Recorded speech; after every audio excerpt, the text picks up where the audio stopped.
Esango nukenik, beste mota batetako zinea erakustea agian izan zala Tabakaleraren hasierako helburu orokorra, ez?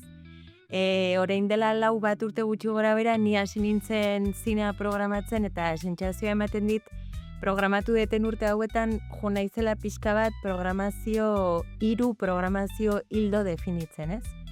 Alde batetik badago disiplinen gurutzaketa egiten duten zine zikloak, zinea eta artea edo zinea eta musika edo zinea eta literatura, eta iruditzen zaigu arte garaikidea zentro bat gean enean interesgarria dela ere horlako proposamenekin esperimentatzea, ez? Eta adibidez orain dela gutxi Scorseseren Taxi Driver jarri genuen Zabala musikariak musika zuzenean jotzen zuen bitartean, ez? Hori izango litzake lehenengo programazio hildoa. Bigarrena lotuago dago sortzaileen presentziarekin zinearetoan. Azkenean, pelikula bat egiteko sortze prozesu hori Tabakalera ireki genuenetik beti nahi izan dugu, nolabait prozesu hori publikoari gerturatu.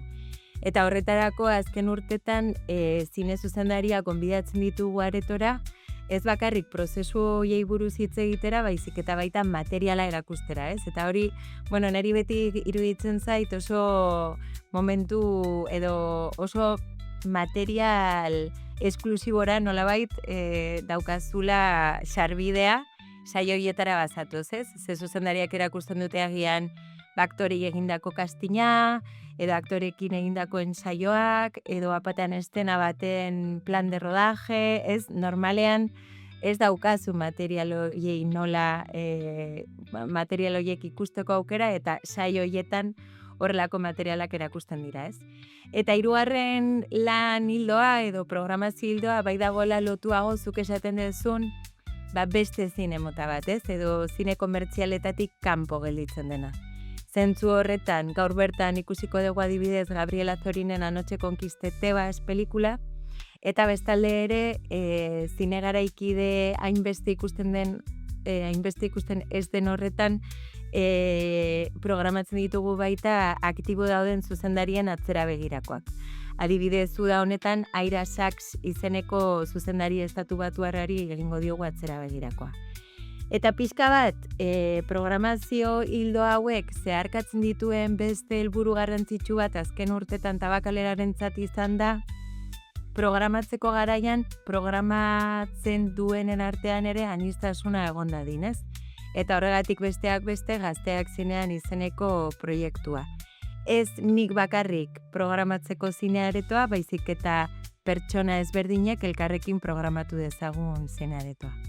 Neri gehien gustatzen zaidan gauzetako bat da beti. Hori ere oso subjektiboa da eta igual batzuei gehiago gustatzen zaie eta beste batzuei gutxigo. Neri iruditzen zait pelikulek beste dimentsio bat lortu dezaketela aurkezpen baten bitartez edo solasaldi baten bitartez, ez? Nire sentsazioa da ikusle bat zinera badator eta zuzendaria bera aretoan badago, gaur eukiko dugun bezala, hori aurkezpen txiki bat egin, baina gero solasaldi baten bitartez, nolabait, pelikulan sakontzeko, iruditzen zait hori, dimentsio berri bat gehitzen zaiola pelikula berari. Gero ere beste adibide bat jartzearen, edo nik gutxienez interesgarria egiten zaidana izaten da, zinearen historian badaude oso garrantzitsuak izan diren pelikula asko, baina pelikula hauetako batzuk izan daitezke horrelako pelikula motak ikustera ohituta ez dauden pertsonentzako exigenteak, esan dezagun, ez?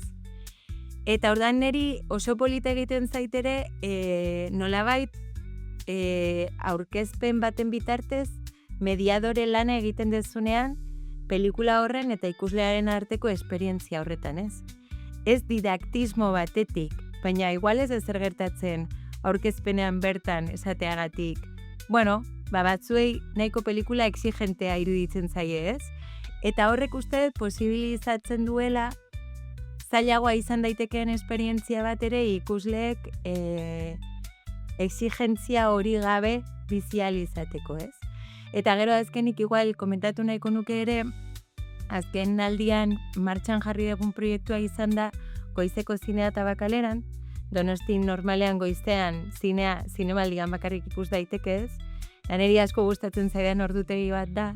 Kasu horretan ari gara hilabetean, asteazken batean goizean zine garaikideko pelikula bat jartzen, eta kasu horretan ez da zuzendaria zine aretora etortzen denik, baina ni neu saiatzen naiz pixka bat datorren jendearekin elkarrizketa bat sortu dadila, ze iruditu zaien pelikula, gustatu zaien, ez zaien gustatu, eta zuk komentatu duzun bezala niri bai iruditzen zaidala azkenean elkarrizketa kolektibo bat sortu alizatea, oso keinu garrantzitsua eta politikoa iruditzen zain niri.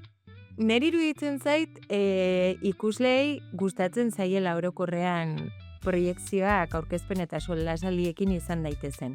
Aldi berean egia da ere, asko kostatzen zaiela hitz egitera animatzea orokorrean. Galdera bat egitea edo komentario bat egitea ez da hain erresa. Baina sentsazioa ematen dit naiz eta beraiek parte hartzera ez animatu, entzuten oso gustora egoten direla. Orduan agian oker nago, baina niri sentsazioa ematen dit jendeari orokorrean gustatzen zaion esperientzia bat izaten dela.